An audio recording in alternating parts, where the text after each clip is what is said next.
বহু সময়ত আমি কওঁ যে আমি BA পঢ়িলোঁ MA পঢ়িলোঁ আমি চাকৰি পোৱা নাই এতিয়া প্ৰশ্ন হ'ব চাকৰিৰ অভাৱ নে আচলতে আমাৰ যি BA MA পাঠ্যক্ৰম সেই পাঠ্যক্ৰমে আমাক এটা সুস্থ সফল জীৱনৰ অধিকাৰী হ'ব আমাক শিকোৱা নাই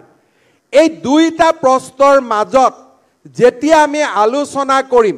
এই দুইটা প্ৰশ্নৰ মাজত আমি যেতিয়া সমাধান বিচাৰিম তেতিয়া আমাৰ চকুত স্পষ্ট হৈ পৰিব যে আমি আমাৰ শিক্ষা ব্যৱস্থাক সময় উচিত আৰু আমাৰ শিক্ষা ব্যৱস্থাক বৰ্তমান পৃথিৱীখনৰ সমসাময়িক কৰি আমি নিৰ্মাণ কৰিব লাগিব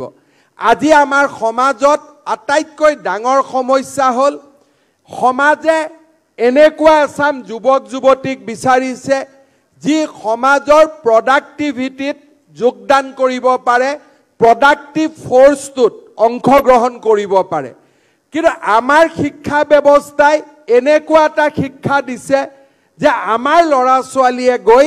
সেই প্ৰডাক্টিভ ফ'ৰ্চটোত যোগদান কৰিব নোৱাৰে কাৰণ কিবা কিবি কাৰণত সেই প্ৰডাক্টিভ ফ'ৰ্চটোত যোগদান কৰিব পৰা ক্ষমতা আমি আহৰণ কৰিব নোৱাৰিলোঁ ইয়াৰ কাৰণ কি হ'ব পাৰে স্পষ্টভাৱে মই এটা কথা দেখা পাওঁ যে আমাৰ মহাবিদ্যালয়সমূহত পাঠ্যক্ৰমৰ লগত প্ৰডাক্টিভিটিৰ যিটো সংজ্ঞা যে এই পাঠ্যক্ৰমটো পঢ়াৰ পিছত মোৰ মহাবিদ্যালয়ৰ পৰা পাছ কৰা ছাত্ৰ ছাত্ৰীজনে কোনটো সেক্টৰত গৈ কাম কৰিব তেওঁলোকে কি কাম কৰিব এই বিষয়ে আমাৰ সম্যক ধাৰণা আমাৰ নাথাকে এতিয়া মই ক'ব পাৰোঁ যে বি বৰুৱা কলেজৰ পৰা ল'ৰা পাছ কৰি IAS হ'ব কিন্তু IAS হ'ব বুলি ক'লেতো IAS নহ'ব ইয়াত এটা IASৰ ইক'চিষ্টেম নিৰ্মাণ হ'ব লাগিব যে ইয়াত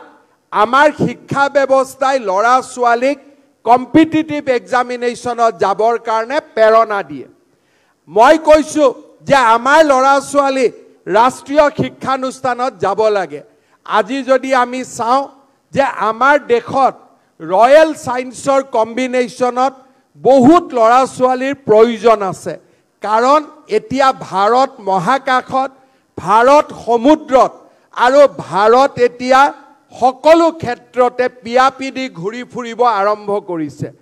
বৰ্ধিত ভাৰত যি ভাৰতে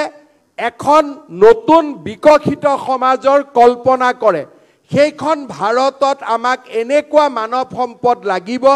যি মানৱ সম্পদে মহাকাশৰ বিষয়ে জানিব যি মানৱ সম্পদে ইণ্ডাষ্ট্ৰী 4.0ৰ বিষয়ে জানিব যি মানৱ সম্পদে আমাৰ সন্মুখত আহিবলগীয়া